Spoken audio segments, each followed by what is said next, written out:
My slides are visible now? Yes, sir. Audible? Yes. Good. Um, Thank you very much, Dr. Alok, for giving the nice introduction. At the outset, I would like to thank Dr. Bantisha and other organizers for giving me this excellent opportunity to be part of RSSDA 2021. The topic that has been allotted to me is Management of Diabetic Dyslipidemia 2021. Probably I would like to give some short introduction about dyslipidemia in diabetes, and then I will raise two important questions. One is, should we focus on lipid levels or decide as per categories? These are the two questions which I am now trying to raise, and I will see that whether I can get some answers for these questions. If you look at the data, 1993 in atherosclerosis, there was a mention about atherosclerosis in the absence of hypercholesterolemia, particularly raised LDL cholesterol or remnants. It is virtually impossible to cause atherosclerosis in an experimental animal. We know very well that the role played by LDL cholesterol, it is a central role that is played by LDL in the aggravation of atherosclerosis. There is a lot of evidence, not only the epidemiological evidence, but also the observational data, the biological informations, the molecular structure studies. All those things have given important message that LDL cholesterol plays an important role. But what is the best evidence? The best evidence actually comes from randomized controlled trials, which had used the HMG coenzyme E reductase inhibitor statin. The more the reduction that are witnessed not only in primary prevention trials, but also in secondary prevention trials, you do get benefit in the form of reduction of cardiovascular events, and not only in risk reduction, but also in mortality. The more the reduction that has been witnessed in the primary prevention trials and secondary prevention trials, the more benefit that was seen in cardiovascular outcome, not only in morbidity, but also in mortality. So our main focus should be on LDL and keeping it low throughout life. Let me now try to talk to you something about dyslipidemia in diabetes. Elevated triglyceride, low HDL, increased proportion of small dense LDL cholesterol are the characteristic features of diabetic dyslipidemia with increased ApoB content. And the elevated triglyceride occur, it always increases the coagulability with a factors like plasminogen activator inhibitor 1, factor 7, and activation of prothrombin to thrombin play an important role in this. A small dense LDL cholesterol is probably susceptible to oxidation. The glycation probably may extend its half-life. Having seen this, now let me now try to take you to the first question that I've raised: should we focus on lipid levels? If you look at the data available with us with respect to the primary prevention modality of people with diabetes, particularly focusing attention on lipid lowering, the CART study comes to our mind. It has shown beyond doubt that with a follow-up of 3.9 years, it has shown the people who received only 10 milligram of atorvastatin compared to placebo had shown the relative risk reduction of 37%. Look at the data that is shown with respect to the LDL lowering. From 118 milligrams, it has touched 82 milligrams at the end of the study. Thereby showing lower the LDL probably had shown a lot of benefits in people with the diabetes. Is a primary prevention study where the investigators wanted to give the benefit even for the placebo arm, so prematurely stopped the study. Yet another study which attracts our attention is ASCOT, the LLA study, lipid lowering arm of the hypertension trial ASCOT, which had gone to prove that adding 10 milligram of atorvastatin over and above antihypertensive therapy compared with the placebo in people with diabetes also has shown a reduction of nearly 23% relative risk reduction with a median follow-up of 3.3 years. Look at the data with respect to the LDL lowering at the bottom. Again, from 129 milligrams, it has touched 83 milligrams. Lower the LDL cholesterol, the better the outcome that was seen in this secondary prevention trial. Now let us look at the other evidences like TNT study. TNT study was conducted in people with a chronic stable angina. Atorvastatin 80 milligram was compared with only 10 milligram of atorva in those group of patients for which we did not know the answer in the past. And this is the first study to show the efficacy of high dose statin in chronic stable angina. Compared to the smaller dose of 10 milligram, the people who received 80 milligram had shown remarkable amount of benefit to the extent of 25% risk reduction. It actually benefited more in people with diabetes than with people without diabetes. Heart protection study is an older study which had concentrated not only on primary prevention strategy, but also on secondary prevention. Both the first one, type 1 diabetes and type 2 diabetes, were recruited for the study. Those with heart disease, those with a stroke, those without any baseline heart disease were also included in this particular study. People with diabetes had shown a benefit of 22% risk reduction, whereas people with diabetes with no baseline cardiovascular disease had shown a remarkable benefit of 33% risk reduction. Again, emphasizing the role of reduction of LDL cholesterol, which has shown benefits not only in primary prevention, but also in secondary prevention, even in people with acute coronary syndrome. Acute coronary syndrome, when you talk about it, the study that comes to our mind is the PROBIT-TIMI-22 trial, in which they have introduced 80 milligram of atorvastatin for one arm, in another arm, a moderate lipid lowering with the pravastatin 16 milligram. It was surprising to see that at the end of the study, 16% additional risk reduction in those people who received atorva 80 milligram compared to 16 milligram of 40 milligram of pravastatin. If you look at this particular projection, you will see that gradually, stating the 80 to 100 milligram as a reference value, you can just show that you can just see that 60 to 80, there is a benefit of 20%. 40 to 60 LDL levels, there is a benefit of 33%. Whereas when you come down to the levels less than 40 milligram, you can see that about 39% risk reduction, thereby emphasizing the role of high dose statin in people with acute coronary syndrome, including people with diabetes. The next thing which I thought I should tell you is the secondary events which were analyzed in this particular data. We can see that the people who had reached the levels of less than 50 milligram in these studies has shown the event rate only 4.4. Whereas when you look at the data with respect to 70 to 100, it is 16%. So where is 16%? Where is 4%? 4.4% is the event rate in those people who have shown a benefit of reduction of LDL cholesterol to the levels of less than 50 milligram. The same thing is true when you look at this particular diagram. When you reduce the LDL cholesterol to less than 50 milligram, you get 50% risk reduction. That's an important message, simple message, which we probably can carry home.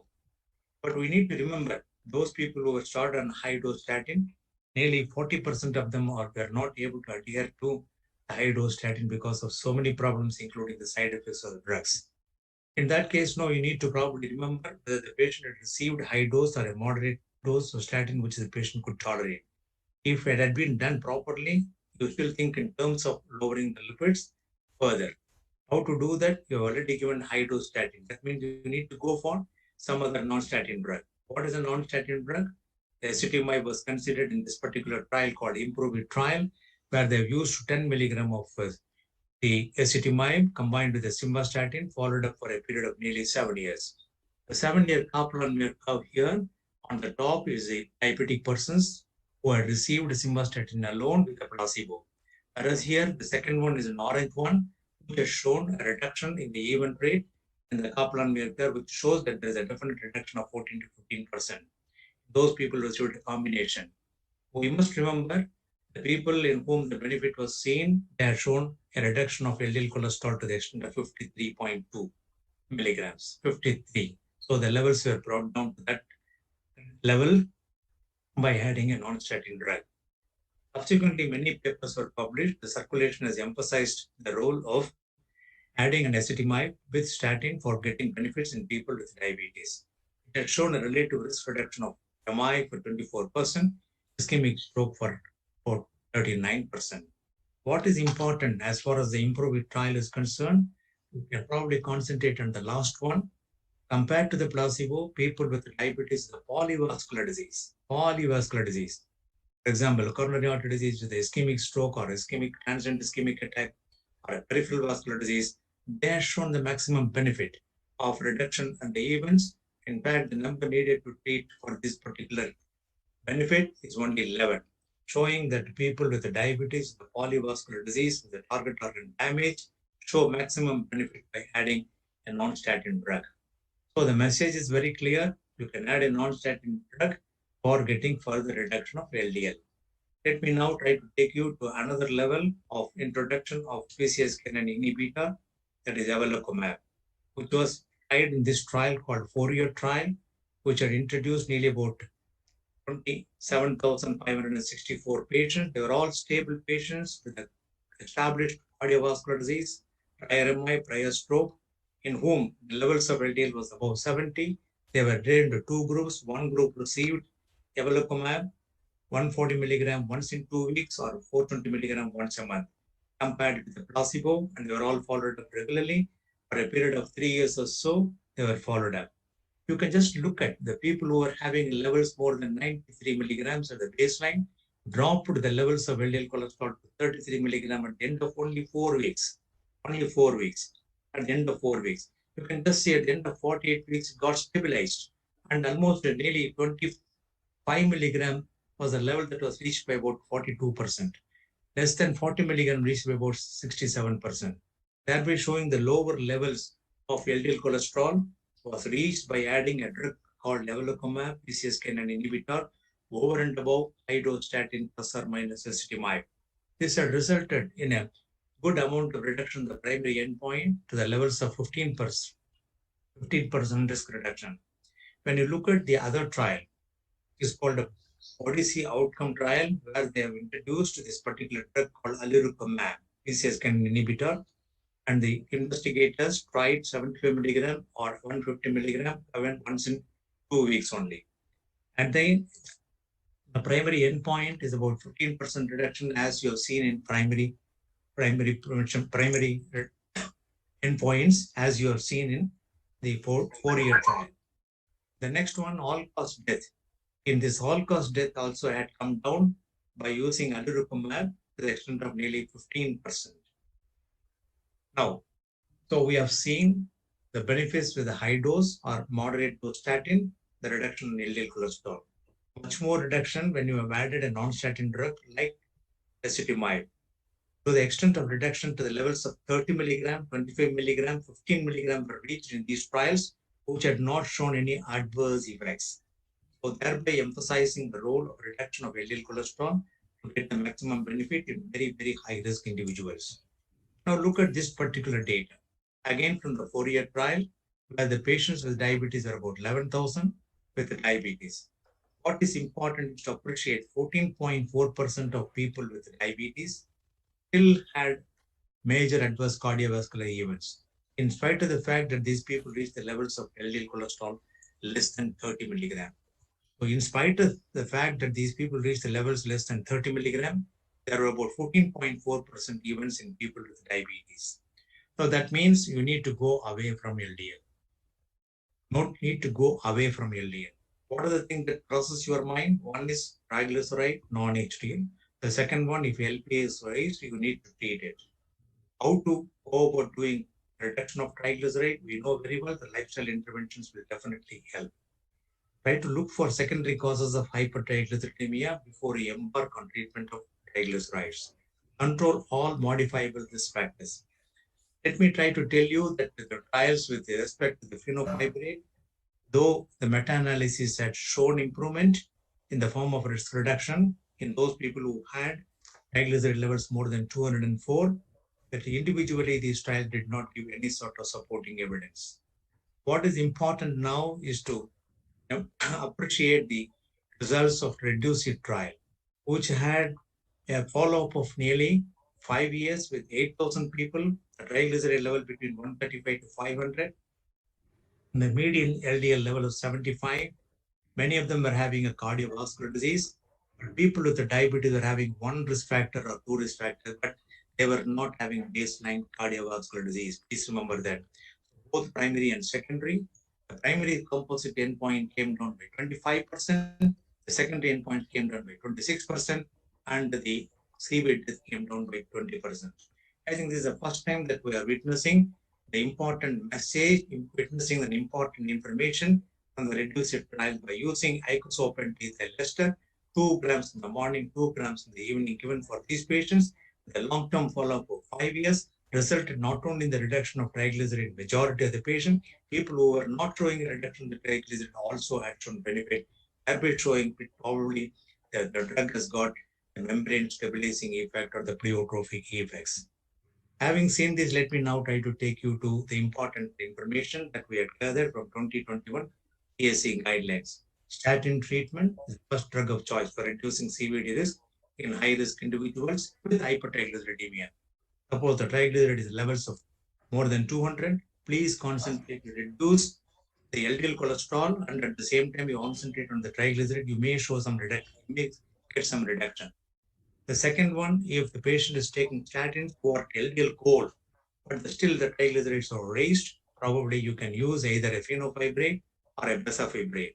In very high-risk individuals, where the triglyceride levels are more than 135, in spite of statin treatment and lifestyle, you can probably advise them to go for icosapent ethyl ester, 2 grams in the morning, 2 grams in the evening, of course, in combination with the statin drug. That's the message what we are now obtaining from the ESC guidelines. Now let me try to take you to the second question, what I wanted to answer, whether to decide as per the risk categories. If you look at this data from the European Society of Cardiology and European Society, this is a score system. All of you know about score system. Of course, you need to keep in mind about the risk modifying factors also into consideration when you want to analyze the risk. But the data now available with the score 1, score 2, score OP. OP means older patients. So depending on the low risk, medium risk, high risk, you need to concentrate on those group of patients to arrive at the proper conclusion that the patient is at a high risk, moderate risk, or risk. I think we have simplified. From Lipid Association of India, we have simplified taking into consideration no evidence, no class of classification. We are concentrating on ASC with risk factors, number 1. Number 2 is other high risk features. Number 3 is moderate risk, non-conventional risk factors. The second one, other high risk factors, other high risk features, diabetes with no risk factor at all, or only one risk factor comes under high risk features. That's when your high risk feature, it automatically comes under high risk. So diabetic person will come under high risk. The second very high risk, diabetic person with more than 2 risk factors with evidence of target organ damage comes under very high risk. People in whom you have established coronary artery disease, they are divided into 2 groups. One is CAD, the other one is CAD with a high feature, which I will tell you. That is considered the extreme risk. This we had come out in the year 2020, that is last year. In 2016 itself, Lipid Association of India mentioned that we should bring down the LDL cholesterol levels to less than 50 in very high-risk individuals. In 2020 also, we emphasized on the same important message. Now you look at this data from European Society of Cardiology and European Association Society, they are mentioning that we need to bring it down to the levels of 55 milligrams in very high-risk group. What we have mentioned is a 50, they are mentioning 55. Over and above, they have identified a very, very high-risk individual where there is a second event, probably you can bring it down to the levels of 40 milligrams. 40 was the last one. Whereas here, we have strong evidence for a combination with ezetimibe. We have a strong evidence for a combination with PCSK inhibitor when you want to bring down the LDL cholesterol. On to the left side, we have now evidence for using omega-3 fatty acids. Fibrates the less evidence. Please remember that. Now, I have answered the second one also. Now, focus on lipid as well as risk category. That should be the combined effort for us. This is the way in which the European Society of Cardiology has given about the risk reduction, about the moderate intensity statin, high intensity statin with the PCSK inhibitor. I am not going into the details. The more the drugs are added, the more benefit that you get in the form of LDL reduction. How to combine these two? Look at the intensity of lipid lowering in any trial. What is the percentage of LDL reduction? Concentrate on the baseline LDL.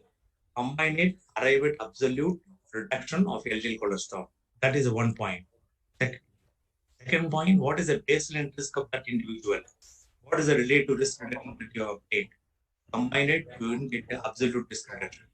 If you have these two, that means you have succeeded in your attempts to reduce the events by concentrating not only on lipid levels, but also on risk levels. So that is the answer for which I am now trying to emphasize repeatedly.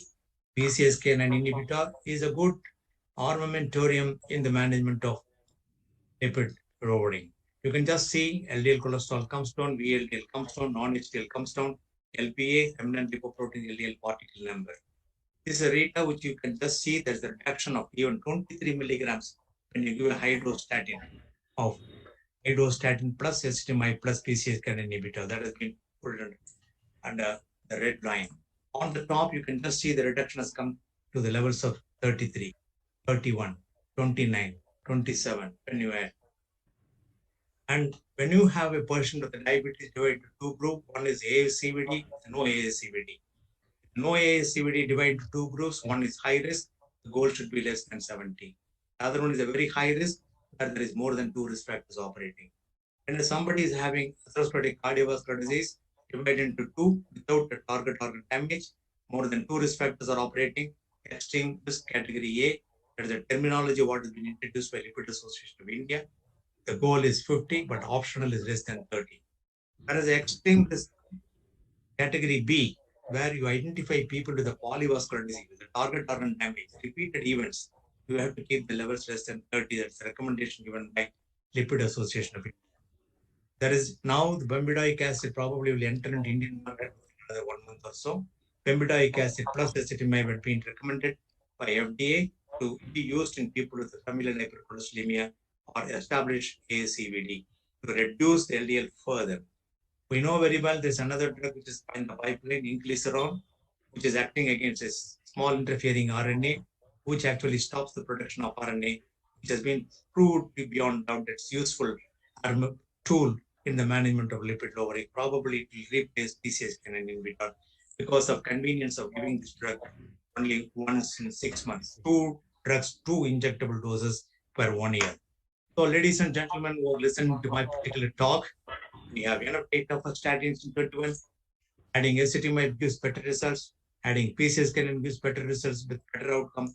Of course, exopentyl ester can be used as a drug to reduce the triglyceride with an anticipation of reducing cardiovascular events.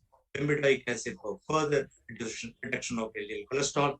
Inclisiran for further reduction of LDL cholesterol in very, very high risk individuals. So thank you very much, ladies and gentlemen, for patient listening. Before I end, let me try to conclude by saying we need to be committed. We need to be aggressive, not to curb just hyperglycemia, but to concentrate on every possible risk factor in people with the diabetes right from the time of diagnosis. Thank you very much. Thank you, sir, for the very enlightening talk, very crisp, to the point, and you have given very clear messages. Sir, we will have